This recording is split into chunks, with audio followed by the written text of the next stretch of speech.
We'll go ahead and get a size 2 Mustad in here, and get some thread on the hook, and wrap it back to the hook point right around there.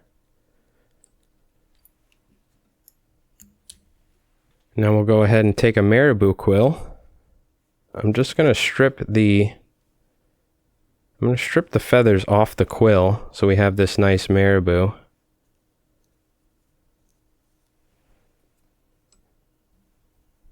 I'll trim that nice and flush, and I'll just tie that right up about to the hook point, a little bit behind it. I'm just going to add a little bit more so we can get some nice action with this tail.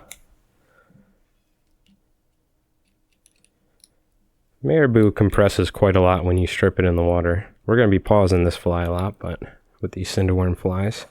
Take a single piece of red Krystal Flash here. I'm just going to fold it in half. I'll make a loop and I'll just tie that on there like this. And I'm just going to trim this so it sticks right out about where the Marabou ends. So now we can take our dubbing brush and we're just going to tie this on there. I like to use a little bit of super glue here, just a small amount, and put that on there just to help secure it. Now we're going to be trimming this, so what I'm going to do is grab this dubbing brush and kind of get this material pointed in the direction that we want. And as I wrap, I'm just going to guide it back.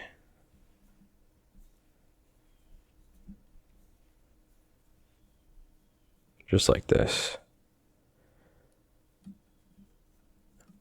I'll kind of separate that material so I can tie it neatly. I'll wrap on top and then we'll pull it back, wrap in front of it. We could tie that off. Now what I like to do is I like to take my thumbnail or my fingernail and I like to push that wire down so it makes it less likely that the thread's going to break if it hits that sharp wire. Now's a good time. You can take your brush real quick and hit this. We are going to be trimming this. This is a very simple, quick fly you can tie before going fishing for a cinderworm hatch, which there's going to be a new moon coming up on May 7th, so it's a good time to go out and hit some salt ponds looking for striped bass on cinderworm bites. Alright, we're going to take a little super glue here, small amount, and put that at the front. And now I like to start with the mono thread and then just hold this Senyo's laser dub somewhat tight. But it is almost like a loose wrap of dubbing because we didn't really spin it on there.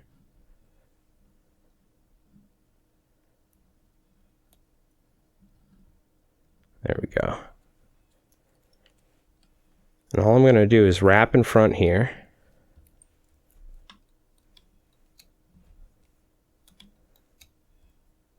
Hit that with a couple whip finishes.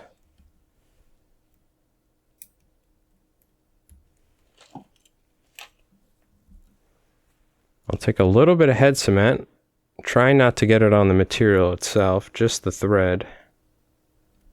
We can always clean up that hook eye. I'm just getting it on the thread there. And now we'll take our brush here.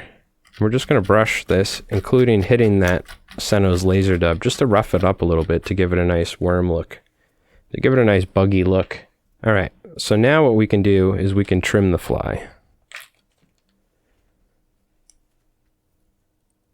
Now we don't want to take too much off, but we're just trying to build that cinderworm shape, so probably leave a little bit more on the sides than top and bottom, but just take your time, don't over trim it. Just get that cinderworm shape that you're looking for. And depending on what sort of dubbing brush you use, this is an EP minnow brush.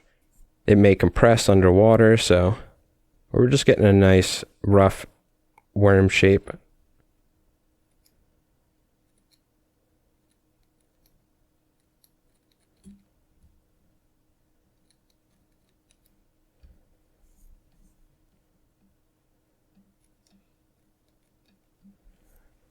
So we don't want to take too much off. Just a nice rough shape of a worm. Alright, we've got our profile set, a nice buggy looking cinder worm. So what we're going to do is hit it with some Sharpie on the back. We're going to take the back side of this Marabou, And we're just going to hit this with a black Sharpie.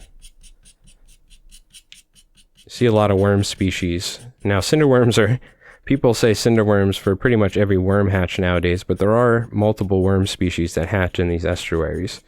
But a lot of these worms have a dark head and a dark tail as well. This is just going to give us a little bit more of a realistic worm look to it. And there we go. There's our simple dubbing brush Marabou cinderworm fly. Quick and simple, you can whip up a lot of these in no time. Let's see what it looks like in the swim tank though. That's the real question.